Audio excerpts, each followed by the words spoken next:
G'day guys, Austin here, and in this one today, we're going to be going into detail with Xenoblade Chronicles X. Now, the reason why I'm talking on this one is because I'm going to go into a lot of detail of how this one has come on. It's unbelievable how far this one has come, especially in this latest incarnation. So I'm running this on Cemu version 1.6.2, and the difference for me, anyway, on my machine, is it's jaw-dropping. Now, I think a lot of it is to do with the new GPU acceleration kind of stuff going on, so it is taking a bit of usage from my GPU, and it's really starting to ramp up this performance in this emulator.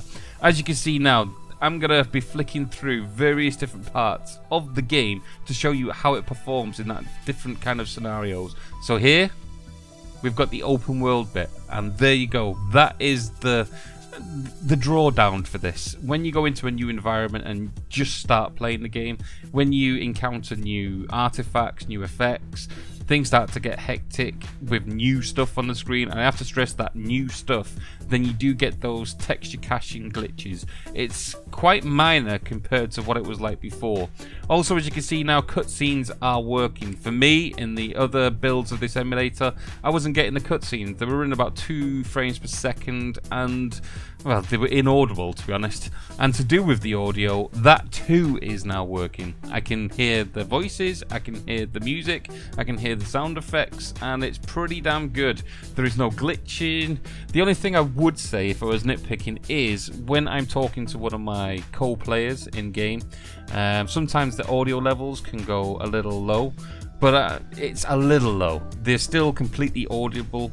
I can still completely hear everyone, and most of the time it's pretty much spot on. Now, in a minute, what I'm going to do is show you the difference between an emulated version of this game and a real-time one taken from footage from the Wii U, so you can compare and see the difference in the way it renders this on the screen. There is some slight variations, but it's hardly noticeable. So as you can see now, this is the emulated version. That's the real version. Emulated, real. So as you can see, the detail and everything that's rendered on the screen is nigh on perfect. The only difference is the skybox and the lighting. So that's the real one. That's the emulated. So when it comes to the actual gameplay, the people and the way everything's brought to the screen is nigh on perfect. The only thing that's letting this down at the moment is the skybox and the way it draws the light to the screen.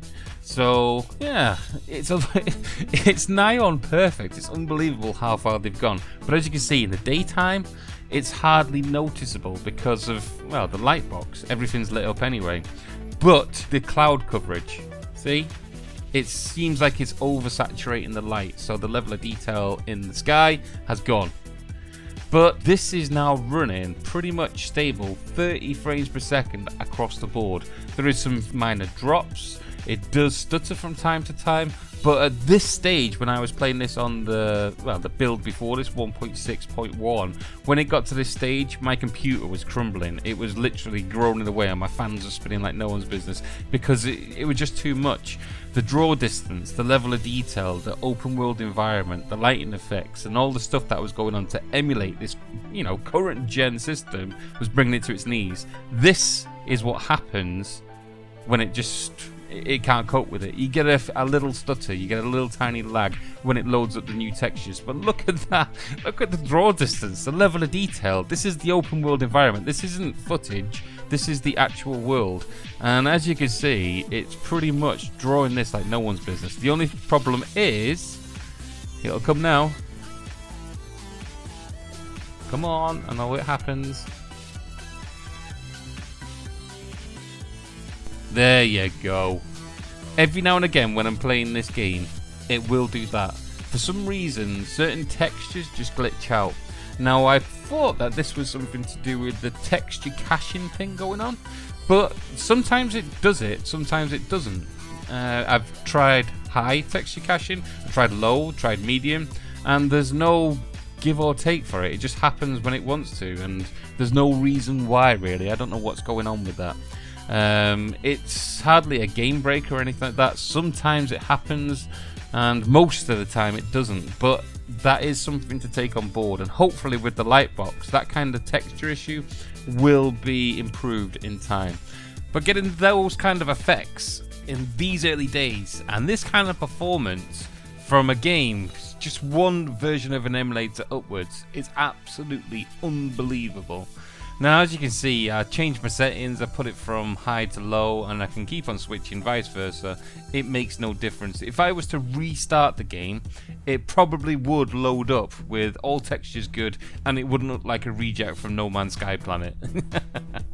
It's just the way it is, you know. It's one of the glitches and flaws with this kind of emulation. I don't know if it's the emulator itself, my processor, my graphics card. It could be any kind of combination of things, but to be honest, it is kind of expected and a pretty mediocre glitch given what and how this game is performing. It kind of gives like a, I don't know, a Neo tinge to the open world environment, again, like No Man's Sky. So yeah, the action going on, everything, the way it's performing, unbelievable. As you can see, I can just blast away little rhino creature things, unbelievable. And here, more nighttime stuff going on. It is kind of hampered by that sky and the lightbox stuff, but it's, again, hardly noticeable. Again, with the lighting stuff going on and then rocks over there, it kind of gives it a different feel of the game itself. Even if I go close to the actual creatures, if I go close to the environment, once I've been in a place and I've had a bit of a mooch around, the game just runs as smooth as butter. It's absolutely unbelievable.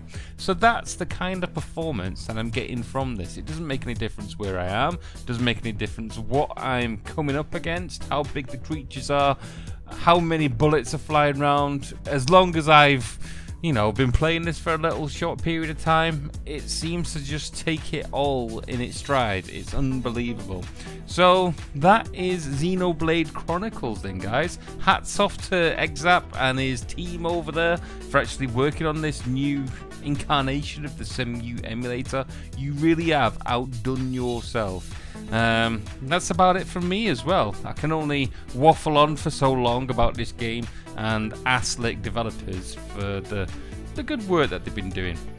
I'm going to have a look at the Citra stuff now then and see how that's been going on. But for now, guys, please like, please subscribe, please do all the things that people normally do in this Xeon world full of futuristic neon rocks that glow up that aren't supposed to.